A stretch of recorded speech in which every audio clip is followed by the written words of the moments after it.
Hello, my beautiful buds. Welcome back to my channel, Spreads with Joy. My name is Joy, and if you like to talk about plants, you're in the right place. Today, my husband and I... Say hi. Hello. Today, my husband and I have just been gallivanting through Cleveland, so we thought it would be fun to stop at a plant shop or two and just kind of do some little looking around. The two places I'm considering going to, I actually haven't been to either of them. The first one has two locations. It's Urban Planting Cleveland, and I have not been to this specific location. It's their new one that recently opened up. And the second one, I'm thinking about going to, I think it's like Maria's Garden or something like that. I've heard good things about it, so I want to check it out. So yeah, let's go.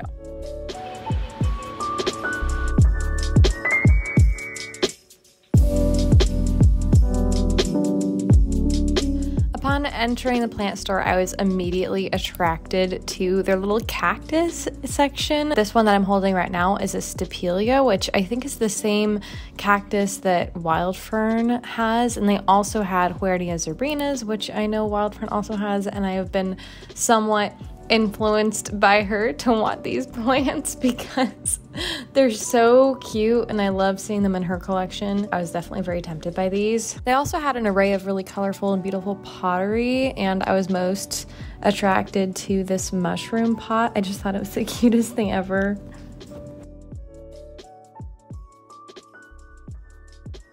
As a side note, I was not able to catch every single plant or like every single price, but the ones I did catch, I will let you know. I know that this store has been selling Aglionema chocolate, so I've been eyeing them for a while, but I just haven't caved on one yet. I love Hoya letifolia albo marginata, and I can't wait for mine to get this big. Looking back on it, that is such a good price for a Hoya melliflua of that size, because I've seen them on Etsy for like that price for like 2 leaves.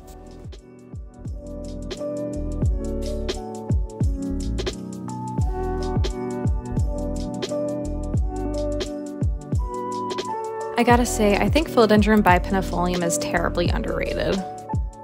They also had Philodendron melanochrysum, and unsurprisingly, it looked a little bit rough, but that's, I mean, I don't blame them at all. That's just Philodendron melanochrysum for you. Also, silver swords have dropped in price so much. It was such a beautiful specimen for so cheap. And this Philodendron biliaceae actually went on sale a few days later, I think. I saw on their website. I was very tempted by it though. It's such a beautiful plant.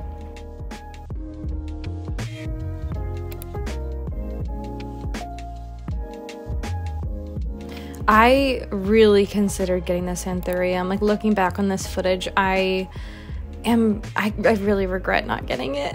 It's so beautiful, and the foliage is just so unique, and I've been getting really into anthurium lately, and I'm just imagining, like, dude, what if I like hybridized this plant? I would die. I think I would actually die.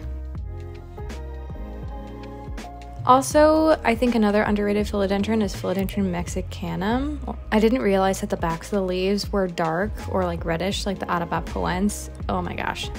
It's honestly really pretty.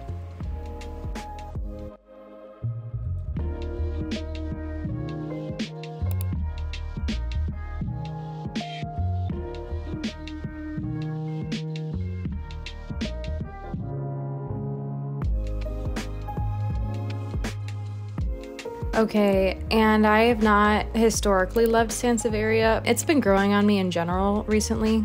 So the Sansevieria sayuri, like, I really loved the look of that one. They also had like a few Amedrium, which was surprising to me.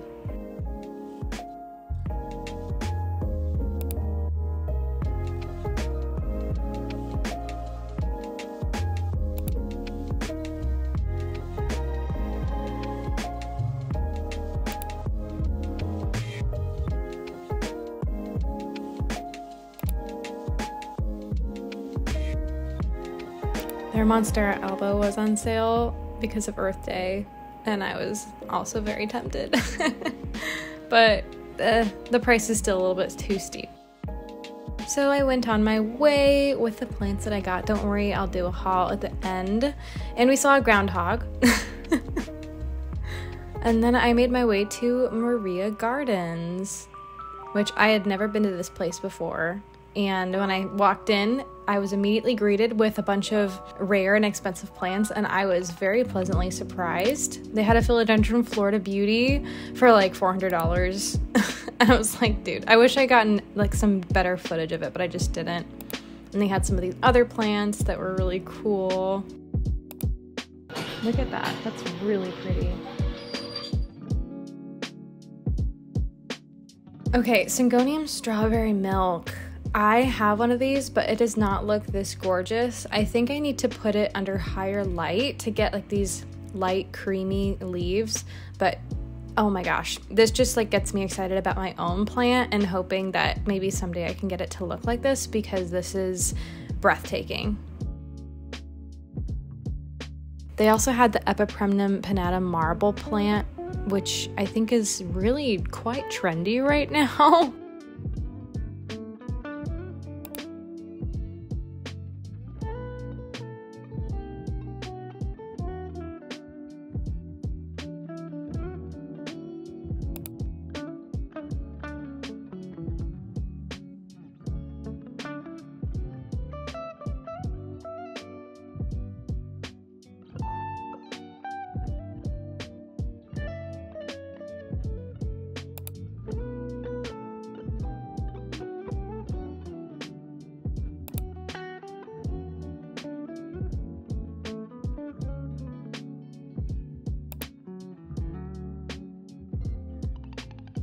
I thought that this Hoya Shepardii was super cute. I didn't catch the price, but I'm sure it was reasonable. And then, okay, they had this gigantic sea of variegated Hoya compacta, which was super exciting to me. I just thought it looked so beautiful. It also kind of looked like brains.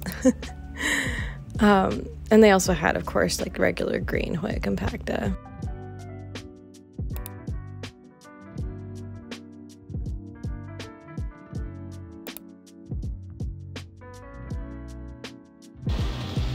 This is a very trendy plant right now. Little babies. I was really surprised to see Philodendron Ring of Fire just kind of sitting there, although they did look a little bit weird to me, like almost kind of chlorotic. I don't know if that's how they're supposed to look like, because I've never seen one in person, but I don't know. Something about them was suspicious.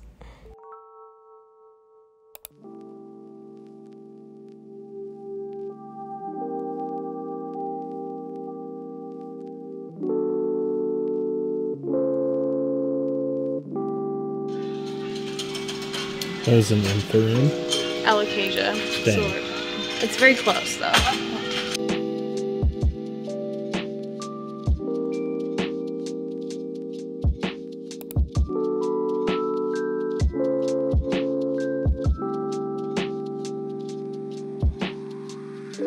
I have had my eye on jewel orchids for a while. I think if this one had been in better shape, I would have picked it up, but I don't know. When I get one, I think I want to get one that's a little bit healthier. My husband Clay really liked the trailing jade, and I think that's because he likes the normal jade succulents a lot too, but they resemble each other, but they're not the same thing. Is that a Rhaphidiform tetrasperma? Which one? This? No. This is Syndaptus pictus exotica. Oh right, of course. Yeah. How could I possibly have confused the two? Oh my gosh, they look nothing alike. I was just naming the longest plant I could remember. Whoa, what the heck? This Cryptanthus bromeliad was so fascinating. It looked like an alien. Like, I've never seen a bromeliad that I actually really liked. I was pretty attracted to this one, although it's a little bit out there for what I'd normally pick out, and plus it would take up a lot of space, so I don't know, but it's really cool.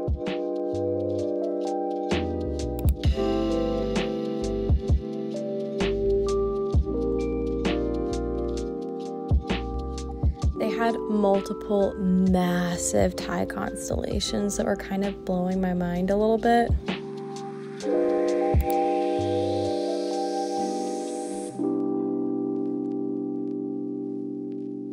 I absolutely adore my Epipremnum pinnatum albo variegata, so when I saw this gorgeous specimen on like a giant pole, I was just astounded, and I really hope that mine gets like this big and incredible someday. Also, another fun fact about this greenhouse, it's kind of quirky, but they have a bunch of these, I guess statues would be the best way to describe it, of all these random things like gorillas and raptors and I don't know, just like all sorts of really fun, quirky stuff. I felt like that was a pretty nice touch. They had an exorbitant number of pottery to choose from, which honestly, okay, the next time that I need to get like any sort of unique terracotta shape or something like that, I'm definitely coming here to get my pottery. They also had some fun cash pose and lots of different things to choose from, so I had a really hard time deciding. But in the meantime, they had an ice cream shop attached to the nursery, which was the coolest thing ever. So of course, Clay and I indulged, and then we just proceeded to debrief our experiences. I don't know, the Jose Buenos looked pretty cool. What really caught my eye the most was the Hoya carnosa compacta variegata. Since mine is like this little right now, and I don't think I have the patience to wait, you know, but I don't want it to die on me again. What do you think, Clay? Definitely the obligata. What? The guys that look like ears. What? They're all curled, like an ear. You mean the Hoya compacta? Mm-hmm.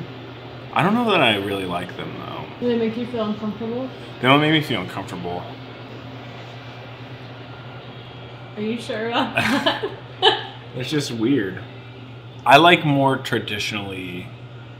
Foliar? No, I was going to say traditionally attractive plants. Conventionally attractive. I got what I came for. After we finished our ice cream, which was absolutely freaking delicious, by the way, we made our final rounds around the nursery and spotted a few more cool plants.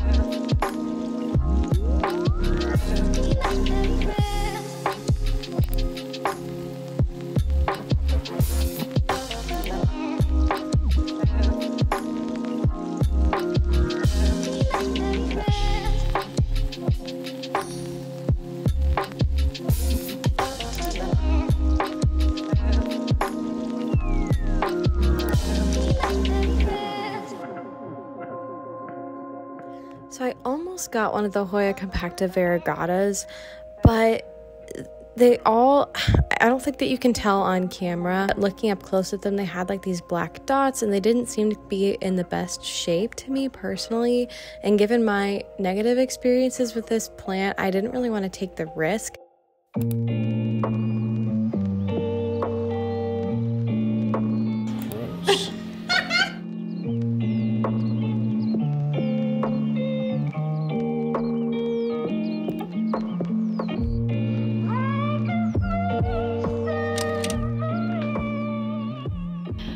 My cat's gonna be all about our business apparently. But yeah, it's the next morning, or actually honestly almost afternoon, but I wanted to kind of show you my haul and give you guys a closer look at what I ended up getting. Alphonse, please. Okay, so first up I got a snake plant. Look at me getting snake plants nowadays after like not liking them for ages. I'm caving and I'm finding snake plants that I actually really like. It's labeled as Sansevieria sayuri. Let me look that up actually because I don't know anything specific about this plant. Okay, anyways. On my channel I've been talking about how recently I've been a little bit more attracted to snake plants, but only very specific kinds. So I recently got a Sansevieria moonshine, which has pretty light foliage. This also has very light foliage, but it's like more variegated and has some very subtle stripes to it.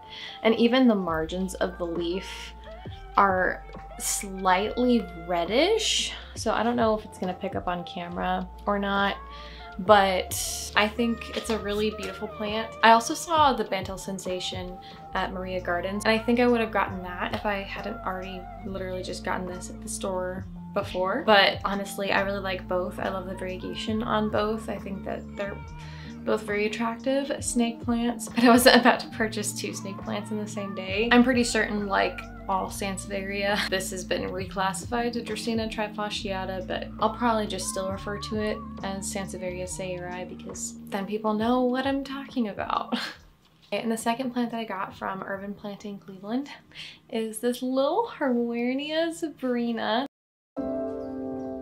I'm kind of looking into beefing up my succulent and cactus and like euphorbia collection this year or the next few years. I don't know, I just think that they're really, really cute, and I will probably just dedicate a south-facing window to all of them and then put them outside over the summertime is kind of my tentative plan. I was definitely low-key influenced by Wild Fern to get one of these guys, but it was only $10. I'm honestly obsessed with the flowers that this guy gets, and if you don't know, they have, maybe I'll like find a picture somewhere and insert it, but they have the coolest flowers that just look so bizarre and unique, and they look like lifesavers. Hence the more common name of this plant is like lifesaver cactus or something like that. And actually I was looking at this and it looks like this guy has a few like shriveled up blooms, which means he has been happy enough to bloom, he is mature enough to bloom. So whoops, I'm gonna deal with that momentarily. It looks like he just broke off. You know, that happens to all of us, right? It looks like he was an arm off the cactus, like he broke off here, but he had started rooting into the soil. You know what, I'm not worried. I will let this callus over, and then maybe I'll just kind of stick it back into the pot. Yeah, I'm gonna set this aside and let it callus over, and it'll probably be fine. I can't believe that happened. Okay, I was really excited to see this because I've kind of had my eye on it for a little while. So it's always fun to see one pop up in your area. Okay, and then from the second location, Maria Gardens, I went ahead and got a little cash bow. Actually, this one has a drainage hole. So it's not even a cash bow, it's just a pot. I have really been into yellow recently. I mean, there's this. I've got yellow accents in a lot of places in my house, so I thought this could be like a fun little pop of color, and they had a lot of really cute pots and stuff to pick from, so I could have picked a few, but I just went with this one. Plant-wise, okay, I had a heck of a time trying to decide. I was very tempted by the Hoya carnosa compacta variegata. The $30 plants honestly looked really rough, and then the ones that looked a lot healthier that were in a 4.5-inch pot and twice the price, they like looked much more lush and flawless, I guess, like they just didn't have blemishes. I considered honestly getting the more expensive one because I didn't want to buy another plant that had root rot or pests and stuff like that. I've already been around the block in that regard with this plant, and now it's just a little nubbin. So the next one that I purchased, to get another one, I want it to be really healthy and robust, and they just, I felt like I couldn't justify getting one for twice the price that was healthier, so I decided against it. But instead, I got a philodendron Jose Bueno because, so these little 4-inch Jose Buenos were $30, which I thought was actually a pretty good price. And I know plant prices across the board are pretty much lowering for the most part. You'll have to let me know what you think. So right here is the Jose Bueno. I mean, I will say, okay, you're looking at it, you're like, what the heck, Joy, it's just a green plant. Like, what? I know. The variegation on it, on all of the Jose Buenos there, were honestly like pretty lackluster. Like, this is the most variegated leaf, although it is the most recent leaf, so that gives me hope. That could factor into why they were much more affordable. However, I did do a teeny amount of research. It seems that the Jose Bueno variegation is pretty stable. I mean, I don't even know what it would revert to. If anything, like the Jose Bueno is just like the Jose Bueno. It might just be low variegation for a while, but I don't know. I'm getting this with the hope that as it matures, it might get some more variegation in there, and it has a new leaf on the way. It seems like a very healthy plant. Obviously, I didn't have to get anything, but I kind of wanted to, so I got this one, and I think it's really cute. I definitely will probably put it up some sort of a plank or a pole at some point. I'll repot it. I was not expecting to get a Jose Bueno yesterday or ever, I don't know, but I think that they're honestly really beautiful plants. I will insert some pictures of more mature Jose Buenos and more variegated Jose Buenos to like see like kind of what the possibilities are. So maybe one of these days I'll get one of those beautiful looking plants. Well, I think that's gonna be it for this video. I hope that you enjoyed it. And if you did, please feel free to leave a like, comment, subscribe. All those things are really helpful for me and for my channel. So yeah, I hope that you guys have a wonderful and blessed day. Bye-bye.